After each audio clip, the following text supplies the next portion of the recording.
Today, we're going to be focused on what we've termed capabilities and capacity building, which is really focused in on the skills and training needed to build out and sustain future research infrastructure for use with research on sensitive data. We are recording this morning's meeting. We will also be recording the breakout sessions. However, when we record the breakout sessions will only be recorded for our own internal use and won't be shared. So you can be completely open in anything you say in the breakout. We're looking for a very open discussion in the breakout rooms. So the bulk of today's workshop will be in the breakout rooms and will be around discussion questions that we think will inform what we're trying to do with the DARE UK program. So we'll be starting off with a presentation this morning by Hans-Erik Aronson around the first phase of the DARE UK program. I will then give you an introduction into the topics that we're covering today, and then we will move into our breakout rooms.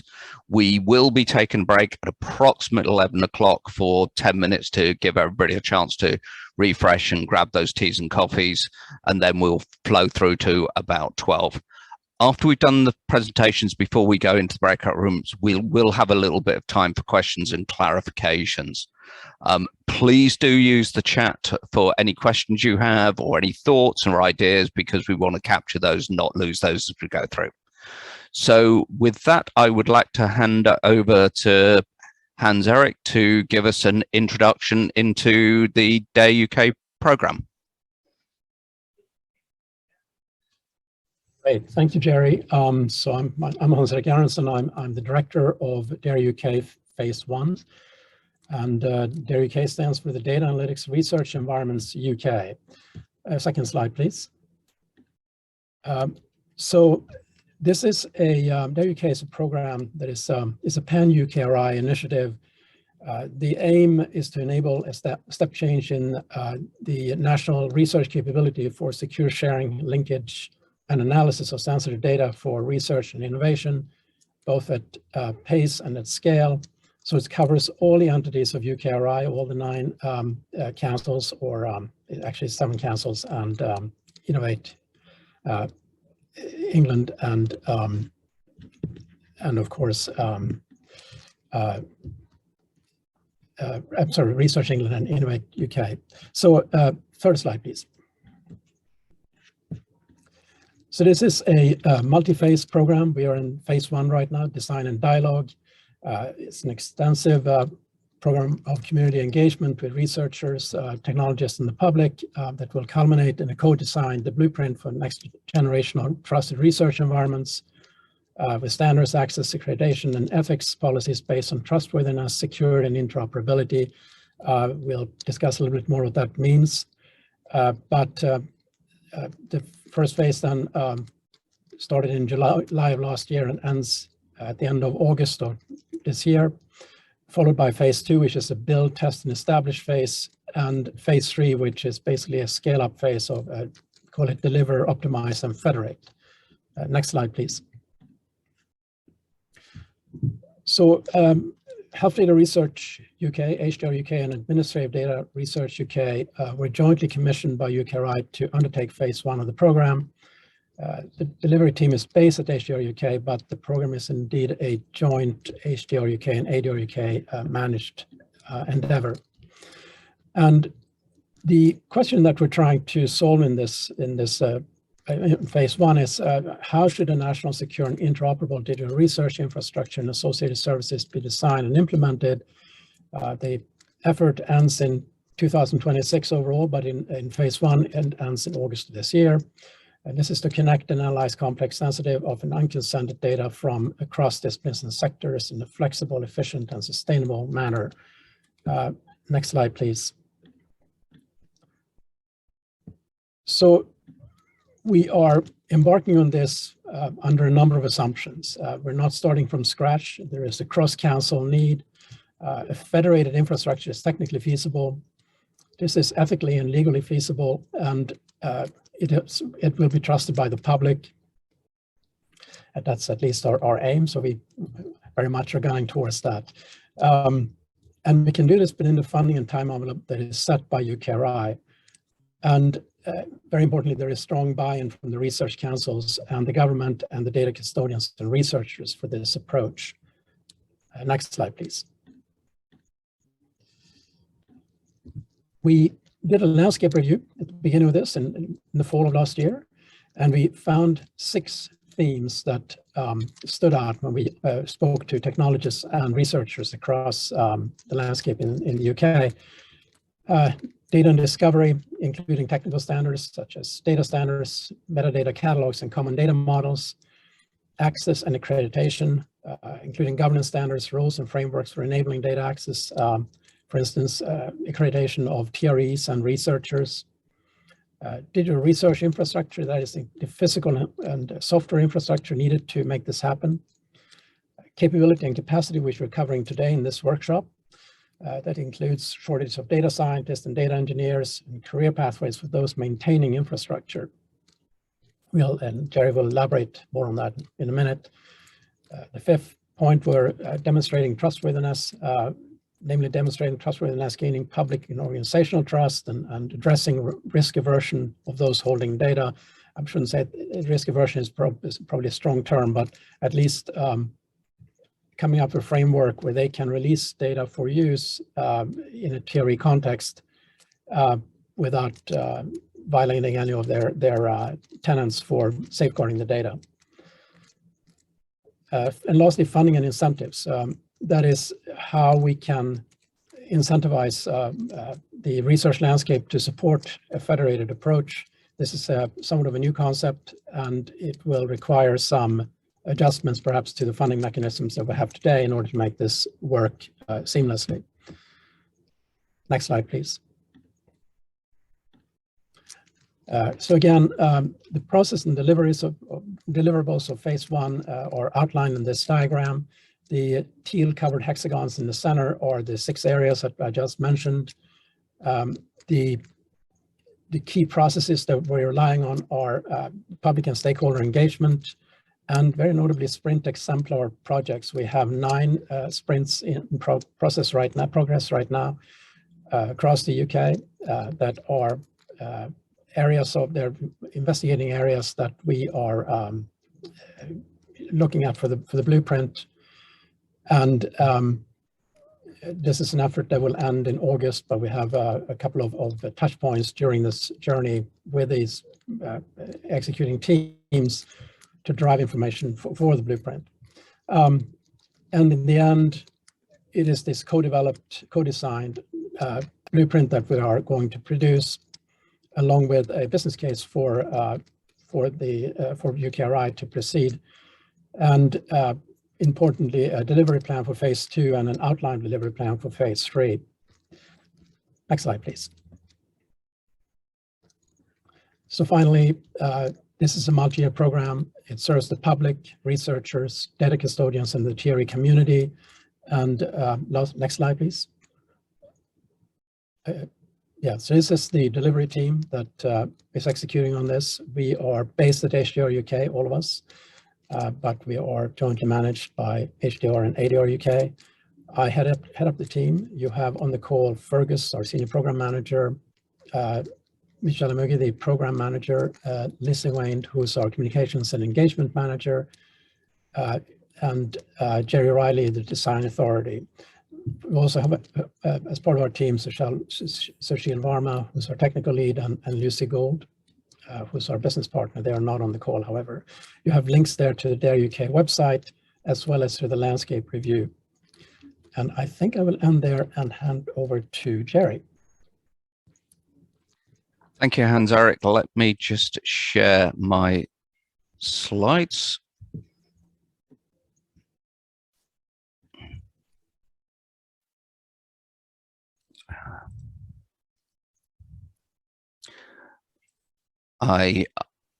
Hopefully everybody can see the slides. So if you can I have a thumbs up? Okay, excellent. So thank you very much, Hans-Erik. So I'm Jerry Riley. I'm design authority for the first phase of the DARE UK program. So as I mentioned at the beginning, our intentions with today's workshop, which is the third of 6 workshops, is to really look at how we build the capacity and capability around the infrastructure. So we're really focused in on the set of skills and the careers and the capabilities that are around those technical areas, the teams that build out the infrastructure, the teams that provide the technical foundations for the world-class research that we are looking to do. So why is this important? We know that data research doesn't happen in the abstract. It happens and is underpinned by staff who are there supporting the infrastructure, but also supporting the data through preparation, curation, linkage, and the data science. And those skills are fundamental to success. So this element of the analysis came through very strongly in the landscape review that Hans-Erik mentioned. It isn't necessarily seen as fully in scope for what we're trying to do with the DARE UK programme, and is being covered very strongly by other elements of the digital research infrastructure work under UKRI. But success in being able to build skills, recruit and retain staff is absolutely fundamental to our ability to be successful at developing out infrastructure in the UK. And therefore, we see it as important in the recommendations that we will be taking to UKRI later on this year. And some of those may then fall within the remit of the second phase of the DARE UK programme, or may be covered elsewhere within UKRI. I'd encourage everybody, I'm going to go through some of the draft recommendations in a minute. I'd encourage everybody to think about this quite widely, not just some of it's clearly training, but some of it's also around recruitment and retention, and some of it's about valuing and developing technical career paths. One observation of mine coming into this area a few years ago is that there tends to be in some areas a little bit of a hierarchy between those who come up through traditional academic routes and those who come up through technical pathways. And we all need to interlock and work together if we're really to deliver world-class research. So I'd like us to think about that as we go through some of the questions in the breakout sessions. So I'm going to go through the recommendations, and those who've been on our previous workshops will see that we're going to do this slightly different today. So I'm going to go through some of the recommendations, but actually when we go into the breakout rooms, we're going to pose some questions that we hope will refine these recommendations and allow us to really push this area forward with UKRI. So the first of the recommendations is really connected into the area I just mentioned, around valuing and developing career pathways. So our recommendation is that there should be a systematic approach to collaboration with initiatives around the Research Software Engineering Institute and the technicians' commitment to make sure we develop career pathways. And this applies across any of the council areas and any of the infrastructure we're funding into, and that we explore in the second phase of the DARE UK programme what the barriers are that exist or are perceived to exist that don't allow us to really develop these roles and to reward these roles in the way they should be. The second area we are looking to make recommendations, is around recruitment pathways.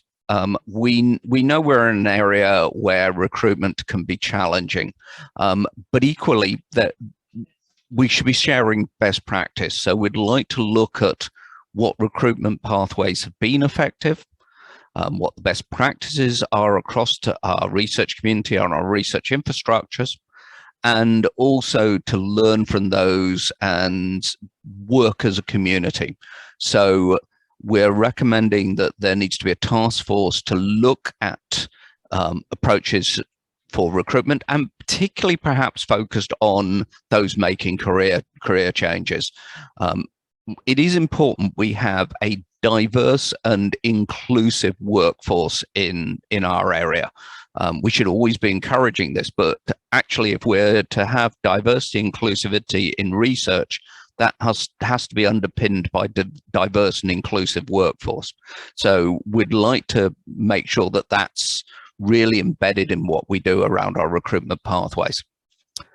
Another area we'd like to do some work on in phase 2 is around how do we collaborate with industry? What are the opportunities to bring skills into the public sector, into the research communities from industry through exchanges, through secondments? These have worked well in certain areas, but perhaps we haven't exploited as well as we could do, or as extensively as we could do.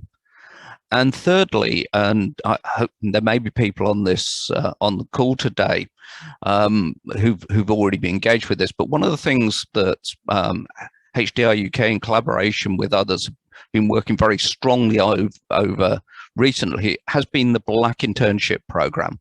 And this has really been an incredible insight, actually. We've seen brilliant candidates come through, a lot of engagement across many partner organizations.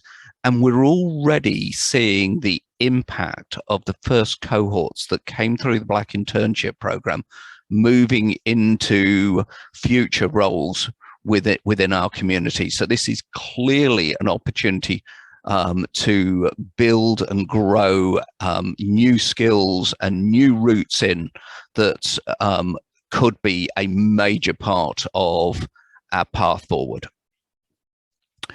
The third area is around availability of training.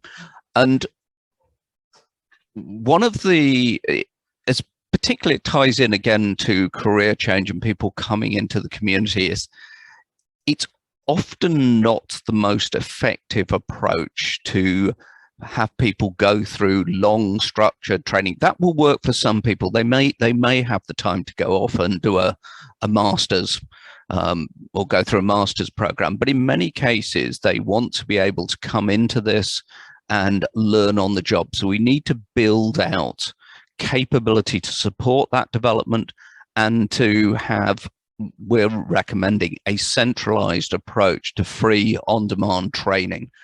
HDR UK has started down this path with the Futures platform, but we recommend that this should be much more extensively deployed across the UKRI community. And to augment that, looking at how we can train people, and this probably applies as much to academia as those who are supporting the data science around academia, with a rich set of high fidelity synthetic data sets that reflect the work that people moving into the area are going to be doing moving forward. And the final one is around looking at how we deploy our skills most effectively. So can we look at areas where we can augment our work with automation? Not necessarily move away from it. We've got to be careful in things like output checking, that we still end up with effective, rigorous, and trusted approaches. But can we develop tools that can support our skilled staff in working in these areas? So we'd like to be able to pilot these around areas such as output checking and access and accreditation, so that we have people working on the highest value, most interesting work, and the work that can be automated should be automated. We probably always have skill shortages in areas like output checking. So how can we do this more effectively? So these are the recommendations we're starting to explore. What we want to do with this morning's workshop is to work through your thoughts and ideas in a very open way around a set of questions. We're going to do this in two sessions. We'll be in breakout rooms, and we'll take a break, as I said, around 11 o'clock. So there'll be plenty of time for discussion and questions. And really want your thoughts and ideas. And please don't treat this as an exhaustive set either. So if you have thoughts and ideas that diverge or come in from a different angle, please do so. And we're interested in retention, as I say, recruitment, training, secondments, anything that can build this skills base, value this skills base, and retain it in the long term. So we'd like to look at what the current key shortage skills are and how you see them changing. I've set a 2 to 3 year time frame. Also interesting beyond that. Want to explore whether there are skills that will probably always be shortage or maybe only required intermittently, and therefore whether there should be skills that are held centrally and that could be called upon as expert skills as and when required. We'd like to hear what recruitment and retention approaches you've tried that have worked, and quite honestly, also what hasn't worked, so we have some thoughts and ideas that we can tie into our recommendations to UKRI in those areas. As I mentioned, we are interested. There are skills that are rich in industry and perhaps less so within the academic research area. And so how can we be more porous to allow the flow of those skills and staff between industry and academia to allow us to bring those skills in, learn from those skills, and then develop those within our communities? How do we support and engage in a more systematic way with initiatives such as the Society of Research Software Engineering and the Technicians Commitment? Also interested to hear your thoughts and ideas on other initiatives that we should be really, as a UKRI pan-council community, engaging with. And very much focused on what are seen as the technical career paths here as well. What roles can internship programs and apprenticeships play? We've already seen great success from the Black Internship Program, but how can we build from that? It's showing that this sort of approach works, but that's a seed, and I think we can grow much more from that. And also, how do we continue to further the training of our existing professionals? Not just focus in on those moving into our field, but also an early career staff, but also how do we continue to engage? Because I think realistically, we're never going to compete with some of the salary and compensation packages available in industry, but we have a brilliant opportunity with research on data that changes people's lives to provide exemplary training, exemplary support, and some of the most interesting work. So we've got to make great use of those things that we're strongest at. And I think that can build a really good package for building and retaining skills. So with that, we will drop into our breakout rooms in a moment. I'm going to stop sharing. I'm just going to open it up.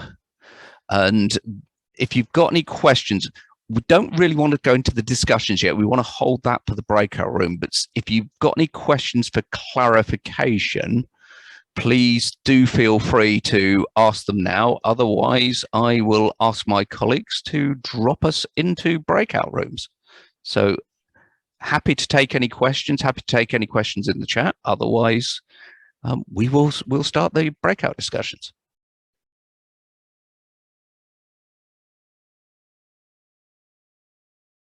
All right. So I think we're all back from our breakout rooms. Thank you all for the good discussion. Certainly, we had some interesting discussion there. What we're going to do now is we're just going to jump into sort of each of the breakout rooms, just going through a little bit of what was discussed, trying to sort of pull out some of the key discussion points, and then hopefully leave some time at the end for us all to, you know, if there's some questions for the bigger round, anything that we would want to discuss in this main round, then we'll do that as well. So I suppose, seeing as I have the mic, I can probably start. And we sort of did go through it in our room, more or less by question. There was a fair bit of discussion around the sort of current key shortage of skills. A lot of that was sort of, there was quite a bit of discussion around sort of standard knowledge base, not only for researchers, specifically for researchers, but also sort of how knowledge is shared for all the initiatives that are going on, especially in terms of skills and upskilling resources. There was sort of this question of centralization, whether centralization from a skills perspective makes sense. There was some concern, I would say, generally about that, whether centralization is really something that you could go with. I think there was more of an agreement that, you know, having standards and frameworks to support the skills that are required was more pertinent than actually centralizing those skills, although there were certain things like cybersecurity where there was sort of a thought that maybe there's specific areas where centralized support would make sense for this. Just scanning through my notes here, in terms of recruitment and retention approaches, sort of internships, I specifically here paid internships. So paid internships and placements are something that really do work. And it was sort of linked to the point of, if you do that at sort of, if you bring that into consideration set for somebody who's deciding on where their career will go at the right point in time, this can really, really be beneficial. There was still, as much as from a recruitment perspective that works, there was still the challenge around retention. So the bigger challenge was how to keep, you know, how do you keep sort of those skills in the space, because it's obviously very competitive also when it comes to industry. So that was really not a real answer, just an affirmation that that's still a big challenge. Just looking through here in terms of sort of the flow between industry and academia, it was sort of the point that a lot of these barriers are cultural. So there's just a big cultural barrier or a big sort of disparity between the way that things are done in industry, the way they are done in academia. And that's almost creates a bit of a barrier to, I guess, the movement between. Although there was the point that in academia, there is a bit of an unwillingness to change and to sort of adjust to, I guess, to a sort of cultural shift. And this is really a bit of a barrier to industry coming in. I think, just looking through the rest, I think I'm going to stop there just in the interest of time, so I don't take up too much more there. Maybe I'll pass the ball to Hans-Erik. I see you first on my screen. Okay, thanks. So I had people in my breakout room from one person setting up a TRE and another person from a data safe haven in Aberdeen, as well as a participant from UCL who represented a research space. So we had an interesting conversation that spanned both tech and research. And one thing that was highlighted was that when we talk about porosity, there isn't really only a need for porosity between, say, the TRE research landscape in academia and outside, but also within institutions and domains. So there is a standard sense that there is a siloed approach to operation where IT research, technical research support speak one language and researchers another, and this kind of holds back how we advance as a field. I think this is something that I've seen also in the United States where I worked before. So it's the barriers we have within institutions that also are hampering progress sometimes. So we would like to promote an understanding between the two components, our research and IT/technical services. And another thing was that when you do transition from a non-academic environment into academia, there can be a sense of perhaps a level of intimidation. They're joining an environment that is perceived as being very different than an industry. We speak a different language. We might be a bunch of highly cerebral people that you might not fit in with, and that might be something that holds people back from applying for jobs in our sector. And the other thing that came up was when we advertise for people when we try to recruit people, if we ask for too much, which they felt was common in many adverts for jobs, you might ask for, say, research experience, IT experience, and business experience. Well, it's unlikely you're going to find all three in one applicant. So on the whole, what was held up as paramount was aptitude, perhaps more than specific skill sets. For instance, you might be an excellent coder in one language, but not in another that you really need. But if you're a very, very strong coder, you can probably pick up the other one. So and also some of the things that we covered. The other thing was the concerns of not having permanent contracts, where people felt that there was an uncertainty in the position and that they perhaps needed to look around for more permanence and higher wages in industry. And I will sort of pass it along to Michelle. Thanks, Hans-Erik. So we had really, really interesting discussions in our group. So first of all, with regards to the key shortage of skills, common thread was that there's a shortage of data analysts, and there's rapid turnover of staff as well, moving around organisations, and that this was expected to increase over the coming years. And a way to help counteract that would be to ensure that right from university, training is being given to emphasise the importance of research roles and also courses specific to that area to really show to individuals what they can do within the research space in terms of careers.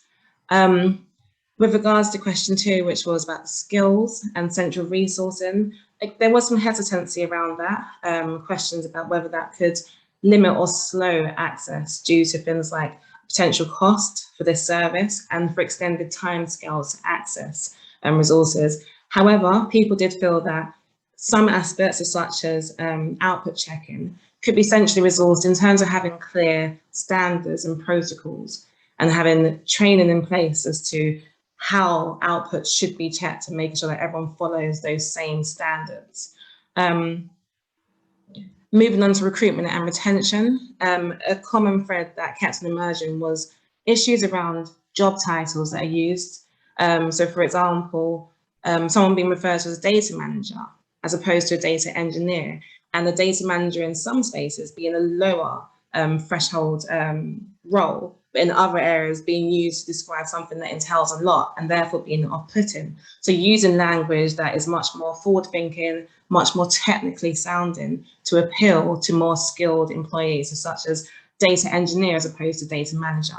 And also job descriptions need to be clearer. So making sure that it's very, very clear what someone will be doing within that role and sticking to that. So one of the things that someone identified is that often jobs evolve. So at first someone may be doing something that wasn't in line with the job description, but that may only last for a short period of time, then they do something else, they do something else. And the nature of their role is constantly changing, which can be off-putting for some people. So being clear and using kind of technologically advanced job titles and having clarity of job descriptions is very important. They also talked about having things like centralized training available for free, but with a clear commitment that if someone accesses that training, they then have a contract for a certain number of years that they must kind of stay within. So it's kind of an incentive. They have this training, they have the skills, but they then must give back. However, we identified that in order for that training to be useful, it needs to lend itself to a very clear pathway. And the skills that a person is equipped with needs to be meaningful and recognized across the board and allow for them to progress in their career. With regards to industry and academia, the recognition was that there's a cultural hesitancy around that. So because of public perception of the industry, there is a huge kind of divide between the two, and that would need to be bridged. And ways in which that could be bridged would be perhaps by articulating the benefit, the public benefit to involve in industry, having things like a centralized program for accrediting industry partners and organizations and individuals, and giving clear training on ethics to them, and then communicating with the public that this has been done to hopefully then remove that kind of hesitancy around involving industry, because all recognize that we do need to kind of move with how industry is moving, because that is where things are going, and we don't want the data research basically left behind. So we need to bridge that gap. And there were suggestions around groups such as Dare UK or other institutions supporting with helping to bridge that gap between industry and academia. I think I'll stop there because I've probably taken a lot of time. But yeah, lots and lots of interesting points that came out. So I think we can probably hand it then to Lizzie, and then we'll go with Jerry. Hi, thank you. Yeah, a lot of similar discussions had in my group. In terms of current key shortage skills, so we spoke a bit about output checking and how this is a skill that's not necessarily built into academic courses, so MAs and PhDs, and there's usually a need for introductory training sessions with early career researchers. We also spoke about public involvement and engagement, and how those who are involved as members of the public also need to have a certain necessary level of understanding in order to be properly informed and have a meaningful input into decision making. So that kind of crosses over with demonstrating trustworthiness. Also, again, thinking about demonstrating trustworthiness and how researchers can be kind of upskilled more in public involvement and engagement again, and ethics in applications for funding and so on. And also we were thinking about the challenge of people needing to be skilled in multiple areas. So people who have a technological background needing skills in the more ethics and governance side, and how to kind of make sure people have a more broad overarching skill set.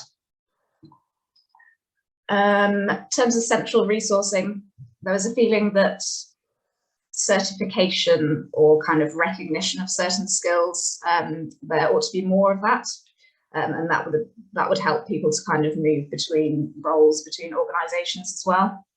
And also we spoke about the importance of foundational training packages that can then be tailored to individuals after the kind of beyond the kind of foundational aspect, to make sure that there's that wider view that everybody has access to. Recruitment and retention. Something that we did speak about was actually also not only the need to focus always on retention, but to also think about that knowledge sharing. So another of the questions talked about the move between academia and industry. So that's kind of comes at a bit of a conflict with retention. Obviously, also need to make sure that knowledge is being shared. So how do we find the right balance between retention and knowledge sharing? What else? Just reading the slide. We also spoke a bit about being a bit less restrictive on the requirements for certain roles, and encouraging more access for junior staff into certain roles that are traditionally seen as more senior roles. So making the most of more kind of entry level members of staff and not seeing roles as, so I guess a kind of culture shift really in enabling more junior staff to come into those traditionally senior roles. Just having a look here. Yeah, again, there was agreement that we need to make the most of industry as well, that there's a lot of development there, and not to kind of be siloed in industry versus academia, and to make sure that the different organisations that are involved are kind of working together towards transparency, and that that's not the remit of the more kind of academic side, bringing industry more into the kind of more into the ethics and governance side of things, so it's not just academia. I think those are the main things. I feel like I'm going over my time and Jerry needs time to speak, so I'll pass over to Jerry. Okay, thanks, Lizzie. And I think some of the things have already been touched on, so I'll just quickly rattle through some things that came through in it. First, thank you to the people in my breakout room. Absolutely excellent discussion. So I think the summary on the skill shortage one was that everything's a skill shortage. There's a fairly universal problem with skill shortage, but particularly in the analyst area, the work has accelerated, the pace of research is accelerated, and therefore the capacity to do that is really challenged. And that has some significant impact because it also shifts to increasing the pressure of work, which is then a retention challenge. We discussed this of people coming in to the research area and public sector area and then moving out into industry, and seeing the fact that there is a churn. People come in and then move on. Now, to some extent, we can see that, but we also need to think about the fact that we look to retain the knowledge. So we need to accept that some of this will occur, but have a systemic way of making sure that we retain knowledge as people move through. We did have discussion on perceptions. That one of the attractions maybe in the past was that it was seen that perhaps the work-life balance was better than in industry, and interesting problems happened in academia, but where now there's more of a perspective that actually the work-life balance, because of skill shortages, is pretty difficult and maybe no more challenging than it is in industry. And people know there are interesting problems everywhere to be worked on. So this isn't necessarily as much of a benefit as perhaps it was in the past. We had quite a long discussion around awareness and public engagement of the fact that the backroom roles are not necessarily well known, well understood. So through schools engagement tends to maybe focus on the value of research, but not on the roles that contribute. So we could do a better job around public awareness, engagement around the great roles that do exist. And to some extent to ride the COVID wave here, to make to use this. We have a limited time window to show the real value these roles can do, but there was a perception that we don't do a great a great job of schools engagement. Some places yes, some places no. So this is something actually UKRI could be thinking about more generally. Our group also touched on this one of job titles, which I hear a couple of the other groups as this. It's sometimes the wrong titles are used. Sometimes it limits those people applying for it. So we need to think about the job titles, and particularly if we think about being more porous with industry, we need job titles that attract people from industry. And also there's discussion, which again has been touched on elsewhere, about people requiring more skills, higher qualifications than the role really requiring a PhD when it doesn't really.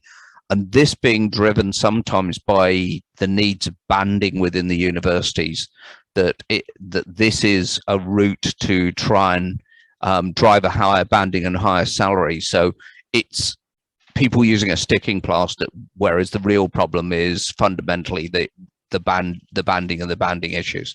There was general view of we do need to be more porous between industry and academia. We did touch on the roles of things like the Society of Research Software Engineering and technicians commitment, which people weren't quite so familiar with. There was a perception that the professional bodies like the BCS are pretty much invisible, but organizations like the Society of Research Software Engineering have been very dynamic. So there is work to be done there. And finally, our final two things from me, we had quite a long discussion about the role of apprenticeships. And there was a view that internships and apprenticeships could prove incredibly valuable. They're being used, good practice is there, we should be sharing good practice, and that apprenticeships at level 6 and level 7 could play a very significant role in working collaboratively to address some of the skills shortages and this again could be worked at a UKRI level to work this in a more systemic way. And then finally, Mark Wilkinson touched on an EPSRC program that has been put in place to have a week retreat for research software engineers and technical staff to look at developing their additional professional skills to support researchers and accelerate their own development. And I've taken a very quick glance at that in the last minute or two. It's a EPSA organized event, but looks like something that could be rolled out much more widely. So I think that's a best practice that I'm going to go ahead and capture in our recommendations. So thank you to my team. It was a fabulous discussion. And I think not only did it validate some ideas, it touched on some perhaps we won't take forward, but also raised some that we hadn't even thought of. So Fergus. Yep, fantastic. Thanks, Jerry. I hope the background noise isn't too bad here. So I would open it up. I know there's 3 minutes left before we close the call, but we're sort of willing to sort of hang around a bit if anyone wants to have any more discussion. So if there are any questions for the room, for the main room that you want to discuss here, anything you want to raise, feel free to ask it. We can sort of discuss it in the last couple of minutes. For those who sort of, before we get to the questions, if there are those who are dropping off, thank you very much for joining us. Really appreciate the time. And we do have 3 more workshops throughout March coming up. So if you are interested in joining some of those, please do sign up. But are there any questions from anyone, anything that you think we need to discuss here in the bigger round?